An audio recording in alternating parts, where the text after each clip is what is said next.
All right, thank you so much for staying with us. Enugu State Governor Mr. Peter Mba has declared that Enugu Air, the newly launched state-owned airline, will serve as a strategic hub to connect countries beyond its base in the state capital.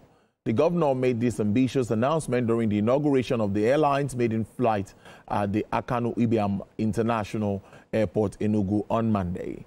Speaking at the ceremony, Mr. Mba emphasized that Enugu Air is not just a domestic airline, but part of a broader vision to position Enugu as a central aviation gateway to Southeast and bridge between Nigeria and the rest of the world. Minister of Aviation and Aerospace Development and Mr. Festus Keyamo, who officially flagged off the maiden flight, commended the initiative as trailblazing move that reflects the power of sub-national vision. Accompanied by top officials from the Nigerian Civil Aviation Authority, Federal Airports Authority of Nigeria, and Nigerian Airspace Management Authority, the minister commended the Enugu State government for investing in critical infrastructure that promotes economic integration and positions Nigeria as an emerging aviation hub. My next guest is Mr. Tony Ukachukwu, is the CEO and publisher of Aviators Africa. Good afternoon, Mr. Ukachukwu. Thank you so much for being on the show this afternoon. Good afternoon to you. It's a pleasure to always be here. Thank you so much. I think I should start with what you make of the coming on board of Enugu Air. It's another good one. I know there's Ibom Air, and we have other states like that working assiduously to also join this league. What do you make of it? First, how does it, address the objective as laid down by the government? I think it's very commendable for Enugu State to come up with such an initiative. And I will put myself from as a passenger. It's very commendable because now air travelers will have more options to choose from, and that can lead to more competition. And then, of course, they will ultimately be the beneficiaries of this initiative. But ultimately, I commend the Enugu State government for this initiative. It's a landmark move by Enugu State to have a state-owned airline. We hope to see the operational relevance as the year goes on. Yes, viability and sustainability of this is key in my thoughts. Aviation business is not cheap business. So tell us about that. What do you make of that? Well, the viability remains to be seen because typically in aviation, it is when you set out and start to work in that sector, then things begin to unravel itself, which is why in aviation industry, what we do is that we simulate situations in case they do occur, which is why, because you have to preempt. If A, B happens, what do you do? If C happens, what do you do? Because just don't start and just go in blind. So basically, talking about the viability, it remains to be seen, but there has been a launch of Enugu Air, operated by EasyJet. I dare say that I have some reservation about the route they are taking. I would have wanted them to start with their own AOC and finish it up until the end and get Enugu Air's AOC. But again, like the Commissioner for Transport has said that they have an entrepreneurial mindset and which they wanted to move in, get a management contract with EasyJet while they continue with their AOC. It has its positives and it also has its negatives. But if you seek my opinion, I would have preferred that they went through the rigors of obtaining an AOC and get Enugu Air as registered as an airline with an operating license. You want us to stay on that so that we understand more of what it means. And you also talked about options for passengers. Would that in any way address issue of maybe pricing? As passengers, that's the most important thing for them. They will think about, would this be less for me to go to Enugu, especially for those that want to go do business or want to travel home to that state? Tell us more of the positives, and we can also, of course, highlight the challenges or negatives that you foresee in this business. So basically, pricing will have to do with the law of demand and supply. Of course, our market is also is a peculiar market with its attendant challenges. It's very challenging to operate in the Nigerian aviation industry.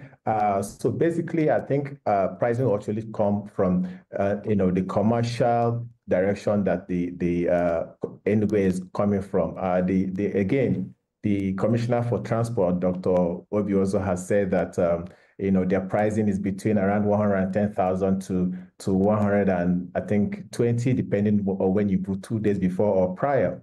But I think that should also come from a very detailed commercial planning, of the airline, because in aviation, it's not something you sit down and just compute figures. You need to have a robust commercial team, that will help to analyze and dictate how, the goings of the market.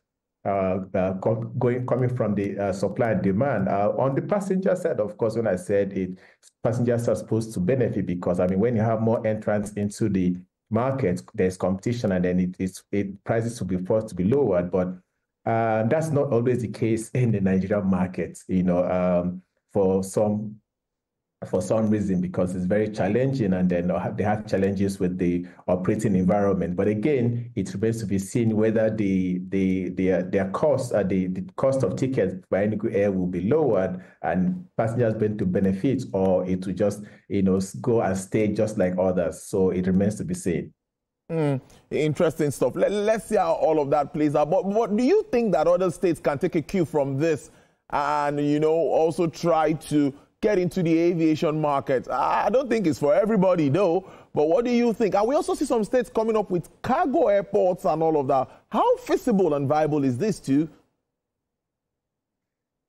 Basically, I think it's somebody in the aviation industry that I very much respect says the more the merrier. But again, the aviation industry is a peculiar and regulated market. It's not for all commerce. It's not because you see a state-owned airline, a state A having a state-owned airline, and you just jump out, you want to a state B, want to have a state-owned airline. It doesn't work that way.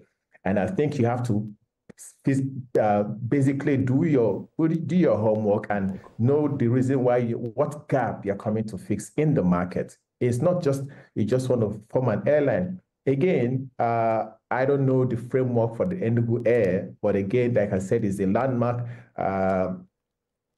achievement for another state-owned airline, judging from the success of what we are seeing with Ibom Air. So we can as well look forward to Enugu Air replicating that, from that angle. But again, I dare say that it's not an all-commerce affair. We've seen a lot of people want to come up with this state-owned airline business and didn't succeed. So it's not a tea party.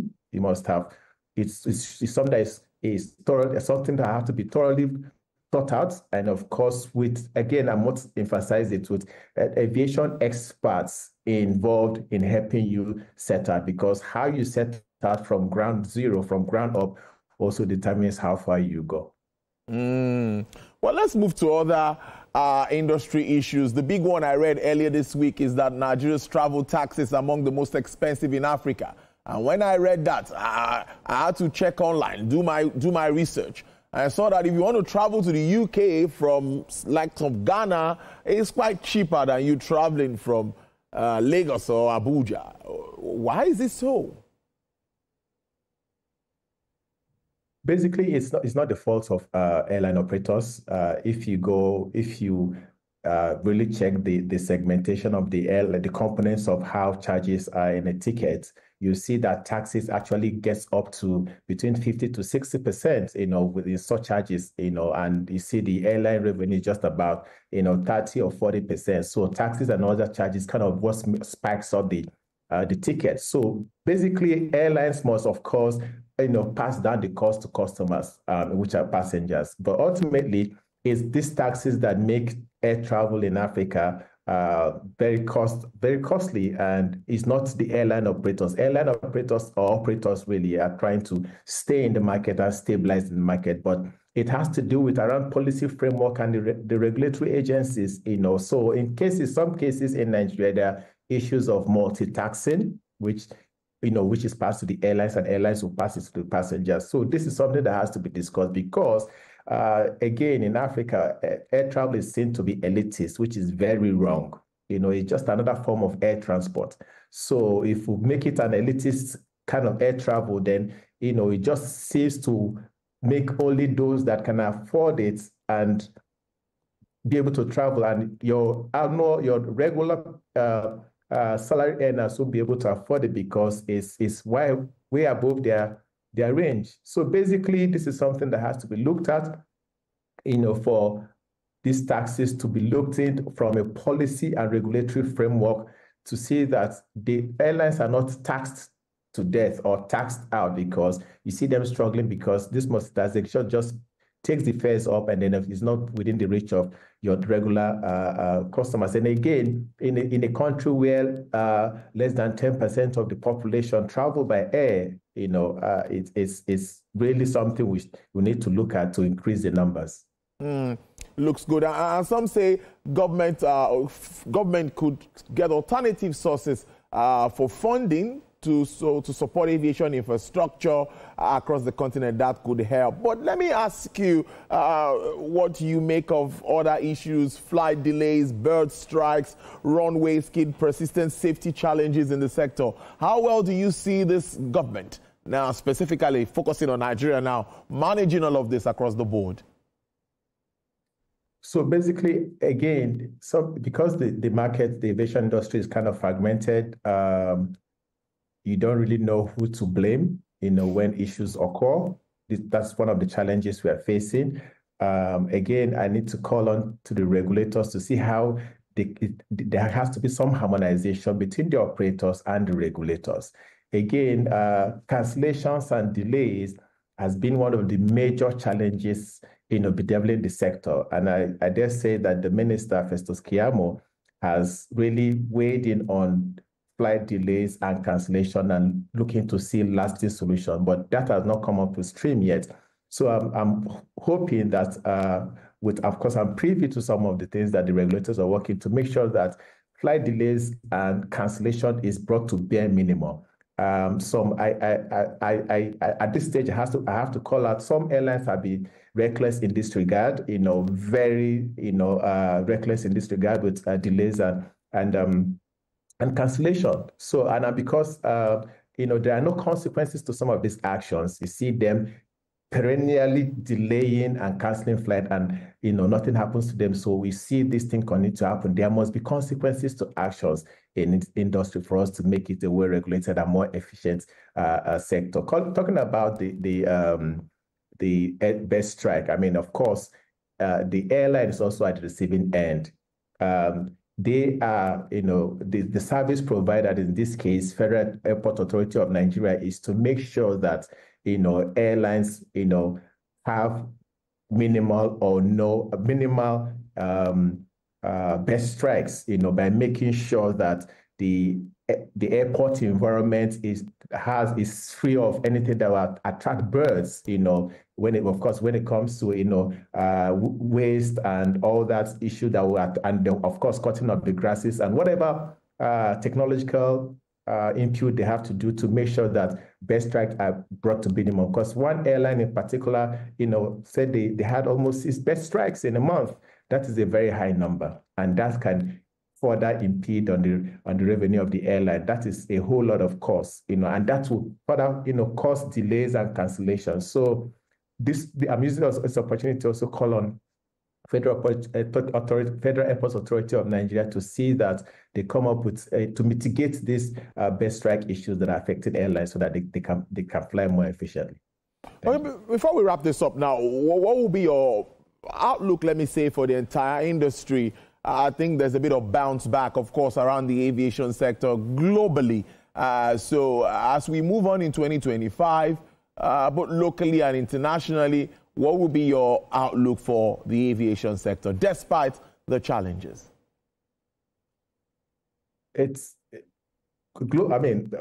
at it globally, or bringing it to the Africa and in Nigeria in particular, I think because the aviation industry is a socio-economic driver, it will always play its role in the economy. But it behoves on those in government. Of course, most of Africa, when it comes to airline business, is predicated more on government has influence on them. I think that there's a whole lot of progress to be made when it comes to Nigeria. There has been some improvement. A whole lot more needs to be done, because if you look at the route and where we are coming from, then you see that we have a whole lot to do to go forward. Not to say that the present government have not done a lot, they have, but because of the route that we have, with past administration, so it seems like nothing is happening. But I must commend the Minister of Aviation and Aerospace Development, Keyamo, for what he has done. But a whole lot needs to be done to make sure that we move from the deficit we have to even catch up with where we are supposed to be. I think it's a good way to leave it. I must thank you so much. Mr. Tony Ukachukwu is the CEO and publisher of Aviators Africa. Thank you so much for your time on the program. We really do appreciate this. Always a pleasure. Thank you. Enjoy your weekend.